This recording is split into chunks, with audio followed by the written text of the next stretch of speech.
Have you ever noticed how there's a certain kind of comfort in feeling like a victim? Not the obvious kind of comfort, but something quieter, an almost invisible relief. Because the moment you believe the world is against you, you also free yourself from a dangerous responsibility, the need to act. And what if I told you that this feeling, this identity of being a victim, isn't just a mistake, but a trap carefully reinforced by your own mind?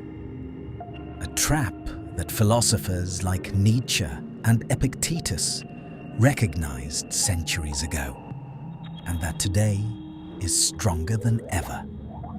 Because now, it doesn't live only inside you. It's fed every single day through social media, conversations, and the narratives you consume without even noticing. And the most unsettling part, you might be trapped in it right now. But to understand this, we need to go back to a simple and deeply uncomfortable question. Why do so many people prefer to believe they have no control? Think about it for a second. You post something and get no recognition. It's the algorithm's fault. You try something and fail. It's the circumstances. You don't move forward in life. It's society, lack of opportunity, the people around you. And look, many of these things are real. Injustice exists. Limitations exist. External factors exist. But here's where everything starts to distort. When you turn those external forces into the central explanation of your life, you give away something far more valuable than any opportunity. You give away control. And this is exactly where Epictetus comes in. Epictetus was born a slave. No freedom, no rights, no apparent choice. If there was anyone with a legitimate right to see himself as a victim, it was him. But instead, he developed one of the most unsettling ideas in philosophy. Some things are within your control, others are not. And all of your freedom depends on knowing the difference. Simple, direct, and brutal. Because it destroys one of the most comforting beliefs there is, that the world needs to change before you can act. Epictetus would say the opposite. The world doesn't need to change. You need to understand what never depended on it. Now, hold on to that for a moment, because this begins to clash directly with something much deeper, something Nietzsche exposed almost cruelly. Nietzsche observed something disturbing about human morality. He realized that many people don't just see themselves as victims. They build an entire identity around it. And more than that, they begin to value that position. He called this slave morality, not in the literal sense. He was talking about a psychological structure, a way of seeing the world where weakness becomes a virtue and strength becomes suspicious, where failure is romanticized and success is questioned, where taking responsibility feels arrogant and complaining feels like humility. Now think about this in the modern world. How many times have you seen someone criticized, not for being wrong, but for standing out? How often is the dominant narrative not, how do we improve, but why is the system unfair? And again, there is truth in that. But Nietzsche wasn't denying injustice. He was pointing to something more dangerous, when the identity of the victim becomes a psychological shield. Because at that point, any attempt to change starts to feel like a threat. And this is where modern psychology steps in with an idea that explains this mechanism perfectly. The human mind seeks consistency. It wants to protect the story you tell yourself. If you believe you have no control, your brain will filter everything to confirm that.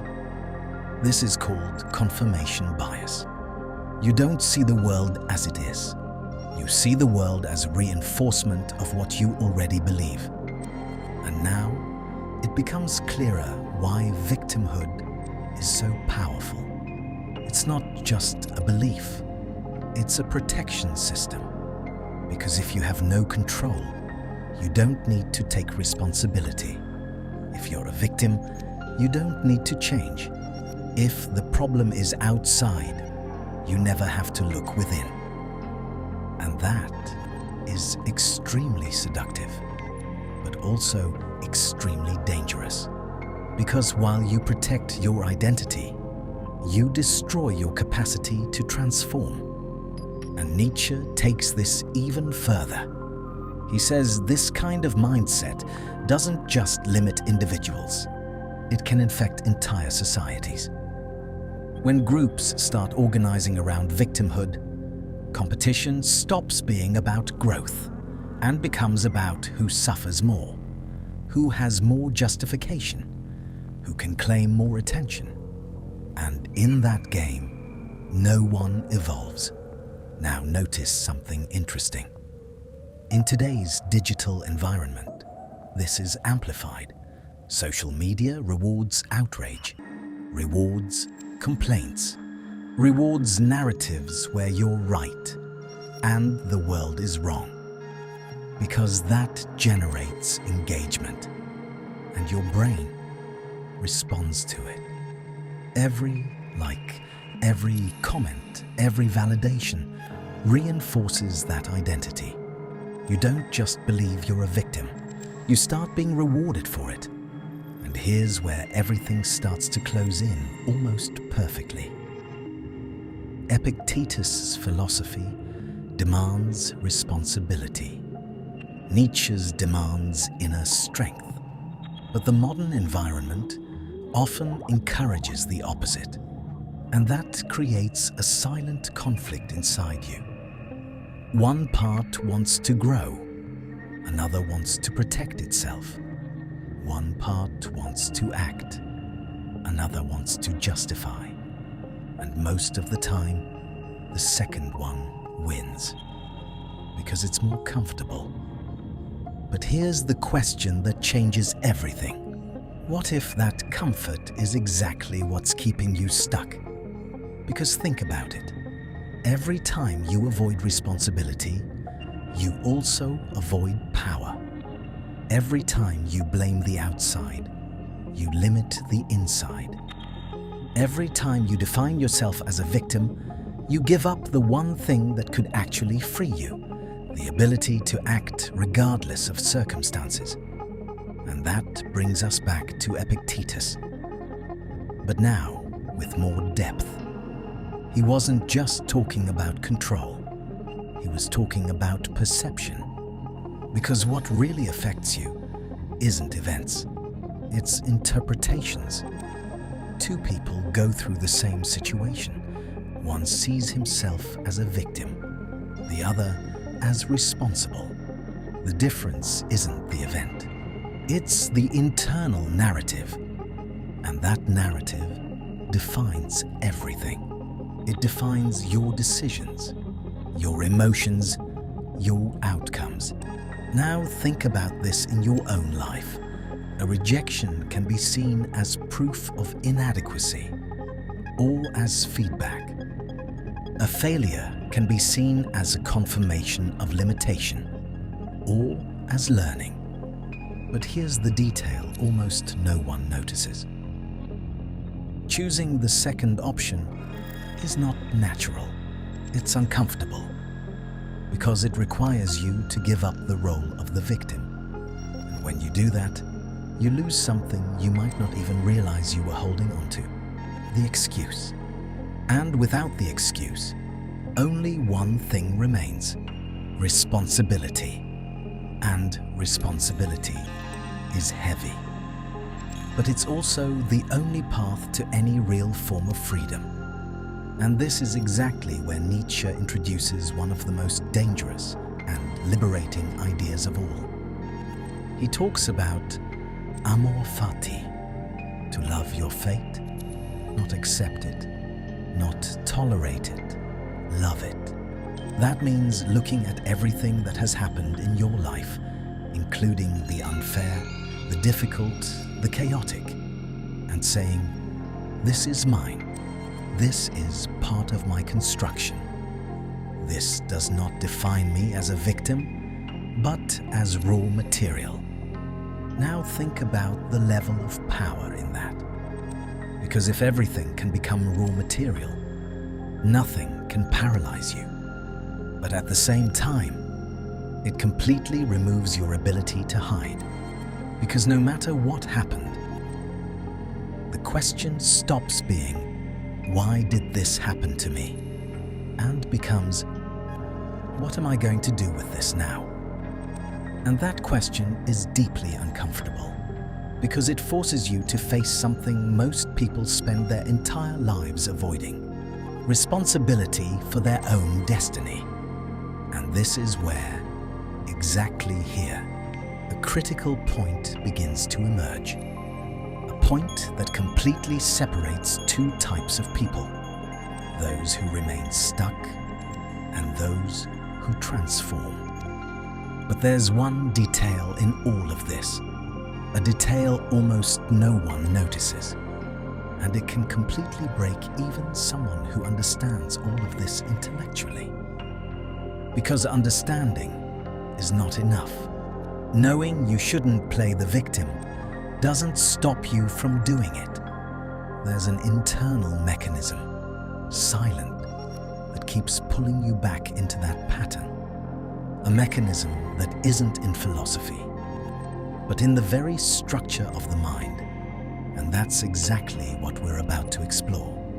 Because if you don't understand this, you can spend your entire life believing you're in control, while still being guided by the same invisible traps. And the most unsettling part, that mechanism is already operating inside you, right now, without you even noticing. And this mechanism doesn't shout. It doesn't show up as a clear thought saying you're sabotaging yourself. It's more subtle, more intelligent, more dangerous. It disguises itself as logic, as justification, as realism. And that's exactly why almost no one notices it. Because it doesn't feel like an error. It feels like truth. Modern psychology calls this rationalization. But that's still superficial. What lies beneath is something deeper, something Jung explored with unsettling precision. The shadow. The shadow isn't just your bad side. It's everything you refuse to see in yourself. Everything that threatens the image you've built about who you are. And here's the critical point. If you see yourself as someone who's been wronged, misunderstood, held back by circumstances, any evidence that you could be doing more becomes a threat. And what does the mind do? It rejects, it distorts, it creates explanations, not to find the truth, but to protect you from it. Now realize how deep this goes. Victimhood isn't just a conscious choice. It's often an unconscious defense mechanism of the ego, because taking full responsibility forces you to face something extremely uncomfortable, that maybe you played a role in creating the reality that frustrates you today. And that doesn't mean guilt, but it does mean power. The problem is, your brain doesn't like that distinction. To it, taking responsibility can feel like admitting failure. And failure threatens identity. So it protects you. It tells you it wasn't you.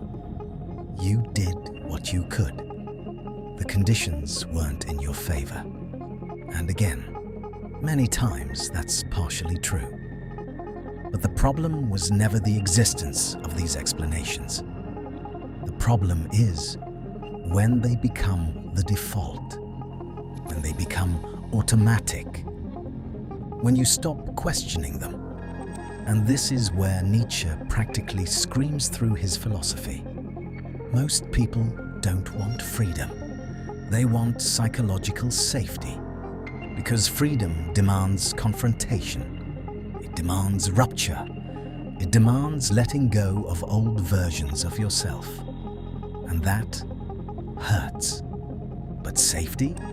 Safety allows you to stay the same, even if it costs your evolution. Now look at how this connects to the modern world. You live in an era where any discomfort can be quickly anesthetized. Endless entertainment, instant validation, entire communities ready to confirm whatever narrative you choose to believe. It has never been easier to feel right, and never been harder to truly grow, because growth requires friction, and victimhood removes that friction. It turns every challenge into justification, every mistake into an excuse, every limitation into an identity. And this is where Epictetus and Nietzsche meet in an almost brutal way. Both understood something that today is constantly avoided. You don't control what happens, but you are absolutely responsible for what you do with it. No exceptions, no negotiations, no comfort zones. And this leads us to a mental exercise that can completely change how you see your life. Imagine that everything that happens to you is raw material. No judgment, no automatic emotional narrative. Just data, events, situations. Now, the only relevant variable becomes, what do you build with it? Do you see what this does? It completely removes the role of the victim and puts you in an unavoidable position, the creator. Even when you didn't choose the circumstances, even when it was unfair, even when it hurt, you are still the one who responds. And that response defines everything. But here's the part that separates those who merely understand from those who truly transform their lives. This shift doesn't happen at the level of motivation. It happens at the level of identity. Because as long as you still see yourself, even subtly, as someone limited by circumstances, you will always act within that limit. But when you begin to internalize a radical idea, that nothing external has the final power over who you become, something starts to change. And it's not immediate, it's not comfortable, but it's deep. You begin to notice your own excuses in real time. You start identifying patterns that used to go unnoticed. You begin to feel a certain discomfort every time you try to blame the outside. And that discomfort is a sign of growth, because it means the illusion is starting to break. Now, let's make this even more concrete. Think of someone who failed at a project. One person says, the market is tough. The competition is unfair. People don't value this. Another person, facing the exact same situation, asks, what can I do differently? What am I not seeing? Where can I improve? Externally, the situation is the same. Internally, they are completely different worlds. One reinforces limitation, the other builds capability. And over time, that difference becomes massive. Now here's the point. Few people have the courage to face. If you observe your own life with brutal honesty, Which of these two voices has been driving your decisions? Because it's not about what you say you believe. It's about how you react when things don't go as expected. That's where the truth shows up. And that truth can be uncomfortable. But it can also be the beginning of real transformation. Nietzsche said, "You must become who you are." But that's not automatic. It requires destruction. The destruction of illusions, of comfortable narratives, of versions of yourself that no longer serve you. And victimhood is one of those versions, maybe the most dangerous one, because it doesn't look like a problem. It looks like justification. But underneath, it's an invisible prison. Now, there's one final point. A point that closes all of this in an almost unavoidable way. And it can completely change how you live starting today. If you're not a victim, then you also can't expect rescue. No one is coming to organize your life. No one will fix your circumstances for you. No one will hand you clarity, discipline, or direction. And that may sound harsh, but it's actually liberating. Because the moment you accept this, you stop waiting and you start acting without guarantees, without immediate validation, without applause, but with something far more powerful: autonomy. And autonomy is the foundation of any truly strong life. Now let that sink in for a second.